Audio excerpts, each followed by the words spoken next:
जय श्री कृष्णा। राधे राधे। आप और आपके पूरे परिवार को गोगा नवमी की हार्दिक शुभकामनाएं। आज हम इस वीडियो में सुनेंगे गोगा नवमी की संपूर्ण कथा। गोगा जी को सांपों के देवता के रूप में पूजा जाता है। गोगा जी महाराज राजस्थान के लोक देवता है और इन्हें जाहवीर के नाम से भी जाना जाता है। राजस्थान के हनुमानगढ़ जिले में एक शहर है गोगामेड़ी, जहां भादो मास के कृष्ण पक्ष की नवमी को भारी मेला लगता है। आइए भक्तों, अब हम सुनेंगे गोगा नवमी की पौराणिक कथा। बहुत समय पहले की बात है। राजस्थान के ददरेवा में एक राजा राज्य करता था, जिनका नाम था जेवर सिंह चौहान। उसकी पत्नी का नाम था बाछल रानी। राजा जेवर सिंह की पत्नी बहुत ही सुंदर और सुशील थी। वह अपने पत्नी धर्म को अच्छी से निभा रही थी। उनके विवाह के बहुत समय बीत गए। महाराजा जेवर तथा माता बाछल निसंतान थे। उन्हें इस बात का बहुत ही दुख था। राजा जेवर ने पुत्र प्राप्ति के लिए मंदिरों तथा धर्मशालाओं का निर्माण करवाया, प्याऊ बनवाए, बाग लगवाए, दान पुण्य किए तथा भंडारे किए। साधु संतों की सेवा एवं यज्ञ हवन करना अपनी दिनचर्या में शामिल कर लिया था, जिसके प्रभाव से देवराज इंद्र का आसन भी डोल गया। उन्होंने महर्षि नारद को बुलाकर विनती की, मृत्यु लोक में जाओ, वहां पर महाराज जेवर तथा माता बाछल को पुत्र प्राप्ति का उपाय बताओ। महर्षि नारद मुनि वीणा बजाते हरि गुण गाते राजा जेवर के दरबार में पहुंच गए। महाराज जेवर ने उनका बहुत आदर सत्कार किया। महर्षि नारद ने बताया कि अगर तुम या तुम्हारी पत्नी नित्य नियम से सुबह शाम गोरखनाथ जी के नाम की जोत जलाएगा, तो गुरु गोरखनाथ जी अपने 1400 चेलों के साथ नगर नगर घूमते एक दिन ददरेव नगरी आकर तुम्हारी मनोकामना अवश्य पूरी करेंगे। महर्षि नारद इतना कहकर अंतर्ध्यान हो गए।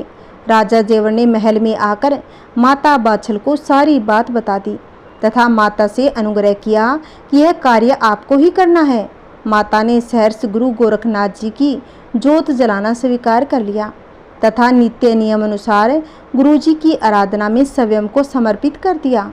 जब माता बाछल को गुरु गोरखनाथ जी की नित्य नियम से जोत जलाते व पूजा अर्चना करते काफी समय हो गया था, तब एक दिन गोड़ बंगाले प्रात्य के वन में तपस्या लीन गुरुजी की समाधि टूटती है, तो उन्हें अपनी योग माया द्वारा पता चलता है कि माता बाछल एक लंबे समय से उनकी पूजा अर्चना में लीन है।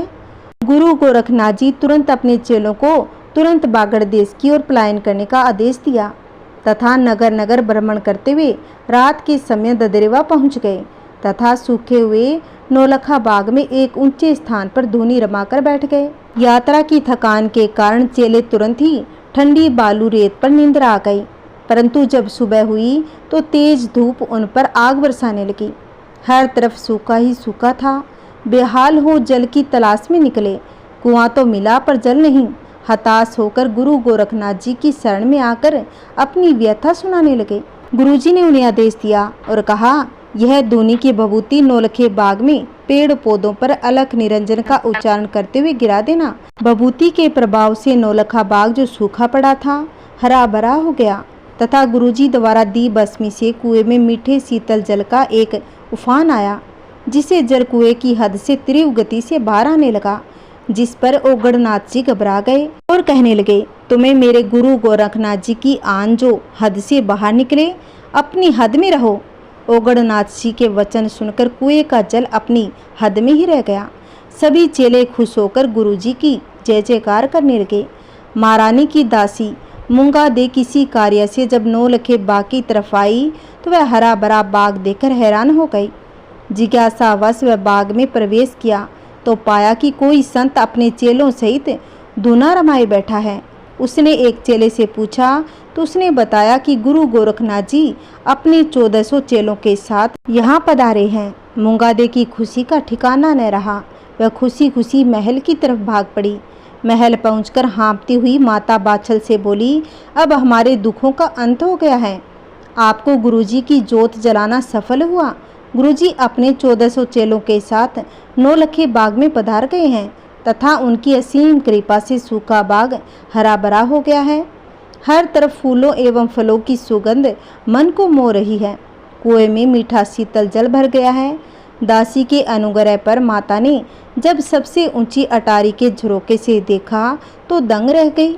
तथा मन ही मन गुरु गोरखनाथ जी का गुणगान करने लगी तथा खुश होकर मुंगादे को अपने गले की अनमोल माला दे डाली। माता बाछल का मन गुरु गोरखनाथ जी के दर्शनों के लिए अधीर उठा।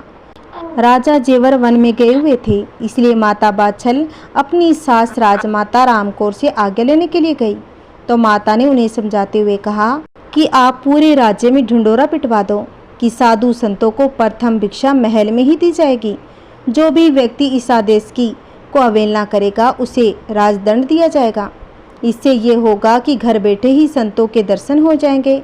माता बाछल ने राज्य के सज्जन, पंच, सरपंच, सेठ, साहूकार तथा गणमान्य व्यक्तियों को बुलाकर सलाह उपरांत निर्णय लिया कि सभी साधु संत भिक्षा महल में ही लेंगे तथा जिस किसी को भी सेवा सामग्री के लिए जो भी दान देगा वह राज भंडार में जमा करवा सकता है, क्योंकि माता बाछल नहीं चाहती थी कि उनके किसी भी निर्णय से नगरवासी आहत हो। तदुपरांत राज्य में ढिंडोरा पिटवा दिया गया कि साधु संतों को प्रथम भिक्षा महल में ही दी जाएगी।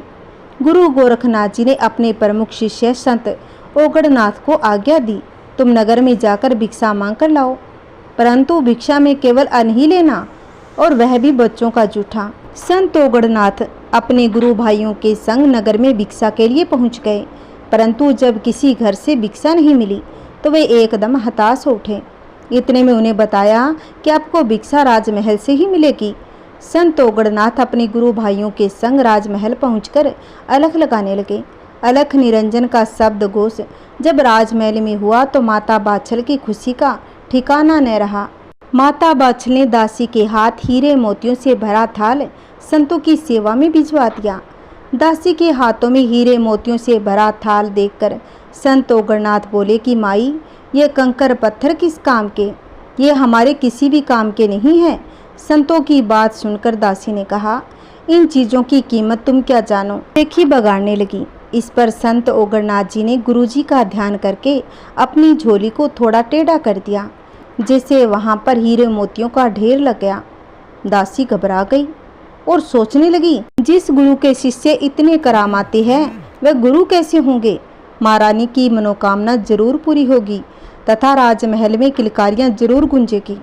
जब दासी भिक्षा देने गई तो काफी समय हो गया, तो माता बाछल अधीर उठी तथा स्वयं जाकर संतों के दर्शन किए तथा दासी के हाथों में हीरे मोतियों से भरा थाल तथा साथ ही नीचे लगा हुआ हीरे मोतियों का ढेर देखकर तुरंत समझ गई कि दासी ने जरूर कोई अनुचित बात की होगी, जिससे संतों ने चमत्कार स्वरूप हीरे मोतियों का ढेर लगा दिया। माता बाछल ने जब उनसे विनती करके पूछा कि वे भिक्षा ग्रहण कर उन्हें कृतार्थ करें, माता के वचन सुनकर संत ओगड़नाथ बोले कि माता जी, हमें तो गुरुजी का आदेश है कि हमें मातर भिक्षा स्वरूप अन्न ही चाहिए, वह भी बच्चों का जूठा। माता बाछल के सबर का बांध टूट गया तथा वह फूट फूट कर रोने लगी और बोली, मेरे तो कोई बच्चा नहीं है, तुमने मुझे माता कहा है, इसलिए तुम मेरे बच्चे समान हो, तुम्हें ही मेरी लाज रखनी होगी। हमें एक महात्मा जी ने गुरु गोरखनाथ जी की जोत जलाने के लिए कहा था और आश्वासन दिया था कि एक दिन गुरु गोरखनाथ जी अपने 1400 शिष्यों के साथ इस नगरी में आएंगे, सूखे हुए बाग को हरा भरा करके तुम्हें पुत्र प्राप्ति का वरदान देंगे। उनके द्वारा बताई हुई एक बात तो सत्य हो चुकी है, दूसरी बात जिसके लिए मैंने सच्चे मन से गुरुजी की जोत जलाई है, कृपा मुझ दुखियारी का दुख हरो। मेरी दासी द्वारा किए गए व्यवहार के लिए मैं लज्जित हूँ, मुझे क्षमा कीजिए। रानी बाछल का विलाप देखकर संत ओगड़नाथ का हृदय द्रवित हो उठा तथा वे माता बाछल को समझाते हुए बोले, जब आप गुरुजी की शरण में आ ही गई हो तो धीरज रखिए, आपकी मनोकामना अवश्य ही पूरी होगी। मैं गुरुजी की आज्ञा का उल्लंघन तो नहीं कर सकता, उनका आदेश है कि पुत्रवती नारी के हाथ से ही भोजन स्वीकार करेंगे, परंतु मेरे पास एक उपाय है, आप स्वयं भोजन लेकर नौलखे बाग में चलें। गुरुजी नाराज हुए तो मैं उन्हें मना लूँगा। माता बाछल अपनी सास राजमाता रामकौर से आज्ञा पाकर भंडारे की व्यवस्था में लग गई। भंडारा तैयार करवा माता अपनी सखी सहेलियों दासियों सहित नौलखे बाग में गुरु गोरखनाथ जी की सेवा में उपस्थित हो गई। इतनी मातर से तरह तरह के पकवान देख गुरु गोरखनाथ जी ने ओगड़नाथ से पूछा, ये कौन नारी है जो भंडारे का सामान लेकर यहाँ आई है। सिर निवाकर दोनों हाथ जोड़ संत ओगरनाथ जी ने कहा, गुरुदेव, ये ददरेवा नगर की महारानी बाछल आपकी परम भक्त है, जो वर्षों से आपकी आराधना कर रही थी तथा आपके ददरेवा नगरी में आने का इंतजार कर रही थी। हम सब के लिए बड़ी ही श्रद्धा से भोजन लाई है। इतना सुनते ही गुरु गोरखनाथ जी ने आंखें बंद कर दोनों हाथों की हथेली बजाई, जिसके प्रभाव से दूनी के सामने दूध की नदी बह निकली, जो एक तालाब के रूप में आज भी मौजूद है तथा गोरख गंगा के नाम से प्रसिद्ध है। चमत्कार देख सभी लोग दंग रह गए तथा नौलखा बाग गुरु गोरखनाथ जी के जयकारों से गूंज उठा। गुरु गोरखनाथ जी ने भोजन सामग्री को भगवान का भोग लगाने के बाद ओगरनाथ जी को आज्ञा दी, पहले एक एक चम्मच खीर सभी संतों को खीर परोस दो। संत ओगरनाथ जी ने जब खीर को देखा तो उनके मन में लालच आ गया कि कहीं वह खीर से वंचित न रह जाए। यह सोचकर उन्होंने अपने लिए पहले ही खीर बचा कर रख ली। गुरु गोरखनाथ जी तो जानी जान थे, परंतु इस समय की लियाकत को देखते हुए चुप रहकर जब सारी संगत ने खीर का सेवन कर लिया, उसके बाद भी बहुत खीर बच गई थी, तो गुरु गोरखनाथ जी ने ओगरनाथ जी से कहा, वे भी अपने लिए खीर परोस ले। तब ओगरनाथ जी ने बताया कि मैंने अपने लिए खीर पहले से ही अलग रख ली थी। इतना सुनते ही गोरखनाथ जी को गुस्सा आ गया। उन्होंने धूनी से चिमटा उठाकर 5-7 चिमटे ओगरनाथ जी की पीठ पर जमा दिए। ओगरनाथ जी दर्द कराए उठे और गोरखनाथ जी ने उन्हें फटकार लगाते हुए कहा, इससे तो अच्छा था कि गृहस्थी ही बना रहता, तो संत समाज को लज्जित न होना पड़ता। संत के जीवन का तात्पर्य तो त्याग है। एक तो मेरे आदेश की अवहेलना करते हुए बांझ के घर से भोजन ले आया, फिर से बदमाशी।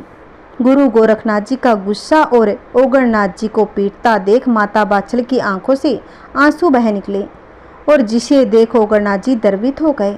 अपने गुरुदेव के चरण पकड़ विनती कर कहने लगे, हे गुरुदेव, आपने मेरी पिटाई की, वह मेरी गलती थी, परंतु आपका ही उपदेश है कि दुखियों पर दया करना संत का परम धर्म है। मेरी आपसे विनम्र विनती है कि माता बाछल ने वर्षों आपकी दोनों वक्त जोत लगा सेवा की है। इन्हीं के तपोबल से आज हम इस मरुभूमि में आए हैं। आप कृपा कर इसे पुत्र तन का वरदान दें, इनकी सेवा को सार्थक करें। संत ओगरनाथ जी की दयालुता देखकर गुरु गोरखनाथ जी प्रसन्न हो गए तथा अपनी दोनों आंखें बंद कर समाधि में लीन हो गए। माता बाछल आश्चर्यचकित देखती रह गई तथा ओगरनाथ जी गुरु जी को समाधि देख पहरा देने लगे। गुरु गोरखनाथ की समाधि हो जाने पर माता बाछल चिंतित हो गई तथा सोचने लगी, पता नहीं गुरु गोरखनाथ की समाधि कब खुले।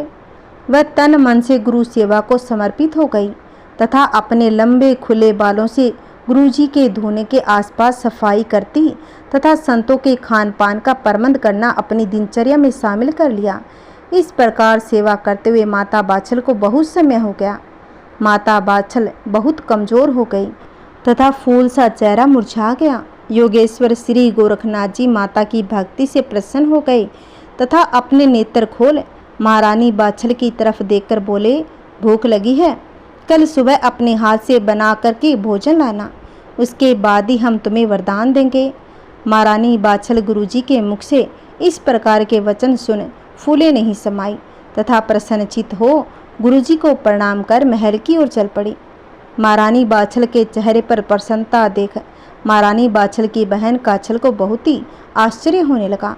वह सोचने लगी कि मेरी बहन को सदा उदास रहती है, आज इतनी खुश क्यों है। यह सोचकर उसने महारानी बाछल से इस प्रसन्नता का कारण पूछा। महारानी बाछल ने खुशी खुशी सारा विस्तार कह सुनाया। महल में सभी ओर प्रसन्नता छाई हुई थी, परंतु रानी काछल खुद को ज़्यादा देर प्रसन्न न देख सकी तथा सोचने लगी, यदि बाछल के संतान हो गई तो सारे राज्य का मालिक उसका बेटा बन जाएगा तथा महारानी बाछल का मान सम्मान बढ़ जाएगा, वह राजमाता बन जाएगी। इस प्रकार के विचारों से काछल के मन में कपट आ गया तथा वह सोचने लगी, इस अवसर का लाभ उठाया जाए। बहुत विचार करने के बाद उसने सोचा, हम दोनों बहनें देखने में बिल्कुल एक सी हैं। अगर मैं बाछल के वस्त्र धारण कर लूं और कोई भी हम दोनों में फर्क नहीं कर सकता, आज क्यों न मैं बाछल के स्थान पर समय का गुरुजी के लिए भोजन ले जाऊं। इस प्रकार के विचार में मन में आते ही रानी काछल महारानी बाछल के महल में आ गई और विनय करने लगी। उसे पूजा करवानी है तथा पुरोहित जी ने पूजा की सफलता के लिए किसी अन्य वस्त्र ग्रहण करने का विधान बताया है, इसलिए आप मुझे अपने वस्त्र दे दें। महारानी बाछल को आवाज तक नहीं हुआ कि रानी काछल उनके साथ कपट कर रही थी तथा खुशी खुशी अपने वस्त्र काछल को दे दिए। वस्त्र मिलते ही काछल की खुशी का ठिकाना न रहा। फिर काछल कपट करके गुरुदेव के पास गई और गुरुदेव ने उन्हें 2 फल खाने को दिए और कहा, इसे खाने से 2 पुत्र होंगे। यह सुनकर वह घर आ गई। फिर बाछल महाराज के लिए भोजन लेकर गई। उस समय गुरुदेव प्रस्थान के लिए तैयारी कर रहे थे। गुरुदेव ने कहा कि बाछल देवी, इतना लोभ सही नहीं है। महारानी बाछल बोली, गुरुदेव, वह कोई गैर नहीं थी, मेरी खास सगी बहन है जिसका नाम काछल है। जब मैं आपके भंडारे का इंतजाम करने अपने महल में पहुंची तो काछल ने मेरे चेहरे पर खुशी के आसार देखकर पूछा था, बहन, आज तुम्हारे चेहरे पर अति खुशी झलक रही है, इसका क्या कारण है? मेरे गुरुदेव के प्रसन्न होने और वरदान मिलने की संपूर्ण कहानी सुना दी और समझा दी। उसने मुझसे संपूर्ण विवरण समझकर कहा, बहन, मैंने देवी के 9 दिन के व्रत किए हैं जो आज पूरे हो गए हैं। अब मुझे तुम अपनी पोशाक पहनने को दे दो, मैं अभी पूजन से निपट कर वापस भिजवा दूंगी। पुरोहित जी ने मांगे हुए कपड़े ही पहनकर पूजन का विधान बताया है। मैंने अपनी बहन को सीधे स्वभाव कपड़े उठाकर पकड़ा दिए और वह जल्दी जल्दी उल्टा सीधा भोजन बना आप लोगों को जिमा व चटपट वरदान लेकर घर आ गई और मेरी पोशाक मुझे वापस भिजवा दी। इस तरह देवी के पूजन के बहाने उसे मुझे भी अपने कपट जाल में फंसा लिया। श्री गुरु महाराज, मैं उसका माया जाल उस समय नहीं समझ पाई, परंतु अब अच्छी तरह जान गई हूँ। हे गुरुदेव, उसकी कोई खता नहीं है, वह भी बांझ थी। उसने वरदान लेने की अपनी कपट की योजना की और पुत्र प्राप्ति का साधन ठीक समझा और वह अपने उद्देश्य पूर्ति में बिना दुख उठाए ही कामयाब हो गई। इसलिए वह दया की पात्र है, आप उसे श्राप न दे, वह भी बिना संतान के मेरी तरह दुखी है।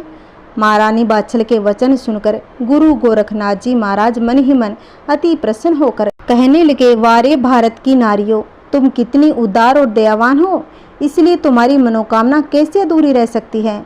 फिर प्रत्यक्ष में परीक्षा लेने के लिए बोले, परंतु महारानी, उसने तो बड़ा भारी धोखा दिया है। मैंने तो तुम्हारे धोखे में उसे 2 पुत्रों का वरदान दे दिया। मेरे पास सिर्फ 2 ही दाने जो के सिद्ध हुए थे, अब तो मेरे पास और कोई साधन नहीं है। उसका भाग्य अच्छा था, वह अपने पुण्य प्रताप से एक के बदले 2 पुत्र का वरदान ले भागी। तुम्हारे भाग्य का सितारा मध्यम था, तुम पूर्व जन्म के पाप के कारण हाथ मलती रह गई। अब ऐसा करना, उसके 2 पुत्र जन्म लेंगे, उनमें से एक उससे मांगकर तुम पा लेना। अपना ही बेटा समझकर उसका पालन पोषण कर अपना कलेजा ठंडा करना। और अपने प्रमुख चेले संत ओगरनाथ से बोले, ओगड़, अब तुम रानी बाछल से कहो कि अपने घर जाए, संतों को व्यर्थ परेशान करना ठीक नहीं है। संत ओगरनाथ ने जब अपने गुरुदेव को इस प्रकार रूखा उत्तर देते देखा तो अपने मन में बड़ा हैरान हुआ। अपने दोनों हाथ जोड़कर बोले, धन्य है गुरुदेव, तुम्हारी माया को, कपट वेशधारी मायाविनी नारी को 2 पुत्रों का वरदान और अपनी पक्की भक्त सती सुशीला नारी को छल कपट से एकदम 100 कोस दूर, वह 1 पुत्र से भी वंचित रह जावे। क्या इसे 1 पुत्र का वरदान देने में आपके खजाने में कमी आ जाएगी? क्या करूं, मैं भी बेबस हूँ। गुरु शिष्य का नाता है, नहीं तो मैंने आपसे क्या नहीं सीखा। अपने चेले ओगरनाथ की बात सुनकर गुरु गोरखनाथ जी महाराज अपने दोनों नेत्र बंद कर समाधि में लीन हो गए। गुरुजी ने फिर रानी बाछल को गूगल दी और कहा, जो भी बांझ इस गूगल का सेवन करेगी उसे एक वीर तेजस्वी संतान की प्राप्ति होगी। रानी ने महल में आकर थोड़ी गूगल अपनी पंडिताइन को दी, थोड़ी सी अपनी दासी को, थोड़ी सी अपनी घोड़ी को खिलाकर बाकी गूगल खुद खा ली। समय बीतने पर बाछल के गर्भ से जाहिर वीर गोगा का जन्म हुआ। पंडिताइन की संतान का नाम नाहर सिंह पांडे रखा गया। दासी की संतान का नाम भज्जू कोतवाल, घोड़ी ने नीले घोड़े को जन्म दिया और काछल को 2 पुत्र अर्जुन और सर्जन प्राप्त हुए। जाहिर वीर गोगा जी अर्जुन सर्जन एक साथ खेल कर बड़े हो गए, एक साथ ही शिक्षा ग्रहण की। जाहिर वीर के बड़ा होने पर जाहिर वीर की शादी उत्तर प्रदेश रियासत के राजा की पुत्री सीरियल से हो गई, जो बेहद खूबसूरत व समझदार थी। जाहिरवीर के पिता की मृत्यु के बाद ददरेवा की राजगद्दी जाहिरवीर गोगाजी ने संभाली। वह भली भांति राजकाज चलाने लगे। एक बार गुरु गोरखनाथ जी पुणे ददरेवा पहुँचे तो राजमाता व जाहिरवीर ने गुरु गोरखनाथ जी की आवभक्त की। तब गुरुजी ने जाहिरवीर को अपने साथ ले जाने की बात कही। माता की आज्ञा से जाहिरवीर, गुरु गोरखनाथ व अन्य चेलों ने दुनिया के कोने कोने की यात्रा की। जाहिरवीर हिंदू और मुसलमान दोनों को समान रूप से प्यारे लगते हैं। जाहिरवीर गोगाजी की बातें हिंदू भी उतने ही चाव से सुनते थे और हिंदुओं व मुसलमानों के समान रूप से लोकप्रिय हो गए। हिंदू इन्हें जाहिरवीर तथा मुसलमान इन्हें गोगा पीर के नाम से पुकारते थे। जब मुगलों ने भारत पर आक्रमण किया तो जाहिरवीर ने अर्जुन सर्जन व उसकी सेना को साथ लेकर दुश्मन का डटकर मुकाबला किया। तब दुश्मन अपनी हार को देखकर घबरा गए। उसने अर्जुन सर्जन को राज्य का लोभ देकर अपनी तरफ मिला लिया। अगले दिन जब युद्ध शुरू हुआ तो अर्जुन सर्जन दोनों तलवार लिए जाहिरवीर के पीछे खड़े थे। तभी जाहिरवीर गुरु गोरखनाथ जी की कृपा से उनकी मनसा को जान गए और पलटकर दोनों को मौत के घाट उतार दिया। युद्ध समाप्त होने के बाद राजमाता बादशाह ने गोगाजी द्वारा अर्जुन सर्जन की मौत का समाचार सुना तो वह आग बबूला हो गई। जब जाहिरवीर गोगाजी राजमहल पहुँचे तो राजमाता ने जाहिरवीर को देश निकाला दे दिया और कहा, कभी उसे मुँह मत दिखाना। उदय रानी सीरियल को भी सजा के तौर पर महल के पीछे एक कोठरी दे दी गई। जाहिरवीर रात को छिपकर अपनी पत्नी रानी सीरियल से आकर मिलने लगे। तब रानी सीरियल भी उदासी छोड़कर हार श्रृंगार करने लगी। वह खुश रहने लगी। जब एक दिन माता बादशाह ने रानी को हार श्रृंगार किए हुए देखा तो वह रानी को खरी खोटी कहने लगी। तभी रानी ने कहा कि जाहिरवीर हर रात उनसे मिलने आते हैं। तब राजमाता बादशाह ने पुत्र को आज्ञा पालन न करने की सजा देने की सोची। रात को छिपकर जाहिरवीर का इंतजार करने लगी। जब जाहिरवीर रात को रानी से मिलने आई तो राजमाता ने गोगाजी को ललकारा और तब गोगाजी ने राजमाता को मुँह नहीं दिखाकर उल्टे कदमों से वापस दौड़कर घोड़े पर चढ़कर दौड़ खड़े हुए।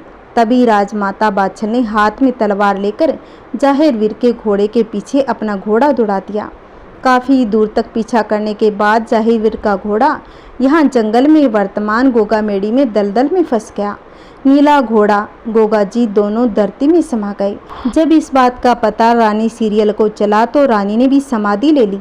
जब राजमाता बादशाह को पुत्र तथा पुत्र वधू द्वारा समाधि लेने का पता चला तो पश्चाताप करते हुए बादशाह ने भी समाधि स्थल के पास बैठकर जान देने का निर्णय कर लिया। माता की प्रार्थना पर जाहिरवीर प्रकट हुए और भविष्यवाणी की। वे जनता के उपकार के रूप में सदा उपस्थित रहेंगे। हिंदू और मुसलमान सभी धर्मों के लोगों के समान रूप से हितकारी होंगे। बोलिए गोगाजी महाराज की जय। आइए भक्तों, अब हम सुनेंगे आरती। जय जय जाहिरवीर हरे, जय जय गोगावीर हरे। धरती पर आकर के, धरती पर आकर के भक्तों के कष्ट हरे। जय जय जाहिरवीर हरे। जो कोई भक्ति करे प्रेम से, जो कोई भक्ति करे प्रेम से भागे दुख परे। जय जाहिरवीर हरे। विघ्न हरन मंगल के दाता, जन जन का कष्ट हरे। जय जय जाहिरवीर हरे। जेवरी राव के पुत्र कहावे, रानी बाछल माता। बागड़ में जन्म लियो गुगाने, बागड़ में जन्म लिया गुगाने। सब जय जयकार करे। जय जय जाहिरवीर हरे। धर्म की बेल बढ़ाई निस दिन, तपस्या रोज करे। दुष्ट जनों को दंड दिया, दुष्ट जनों को दंड दिया। जग में रहे आप खरे। जय जय जाहिरवीर हरे। सत्य अहिंसा का व्रत धारा, झूठ से सदा डरे। वचन भंग को बुरा समझ कर, वचन भंग को बुरा समझ कर घर से आप निकरे। जय जय जाहिर वीर हरे, मांडी में करी तपस्या अचरज सभी करे। चारों दिशाओं से भक्त आरे, जोड़े हाथ खड़े। जय जय जाहिर वीर हरे, अजर अमर है नाम तुम्हारा। हे प्रसिद्ध जगत उजियारा, भूत पिशाच निकट नहीं आवे। भूत पिशाच निकट नहीं आवे, जो कोई जाहिर नाम गावे। जय जय जाहिर वीर हरे, सच्चे मन से जो ध्यान लगावे। सुख संपत्ति घर आवे, नाम तुम्हारा जो कोई गावे। नाम तुम्हारा जो कोई गावे, जन्म जन्म के दुख हरे। जय जय जाहिर वीर हरे। भादो कृष्ण नवमी के दिन जो पूजे, वह विघ्नों से नहीं डरे। जय जय जाहिर वीर हरे, जय श्री गोगा वीर हरे। जय जय जाहिर वीर हरे। बोलिए विष्णु भगवान की जय, बोलिए गोगा पीर की जय। ओम नमः शिवाय। अगर मेरी कथा आपको अच्छी लगी हो तो प्लीज़ इसे शेयर करें, लाइक करें और कमेंट में गोगा जी की जय अवश्य लिखना। अगर आपने अभी तक मेरे चैनल को सब्सक्राइब नहीं किया है तो प्लीज़ इस चैनल को सब्सक्राइब करें, जिससे आपको आने वाली वीडियो की नोटिफिकेशन मिलती रहेगी। जय श्री कृष्णा, राधे राधे।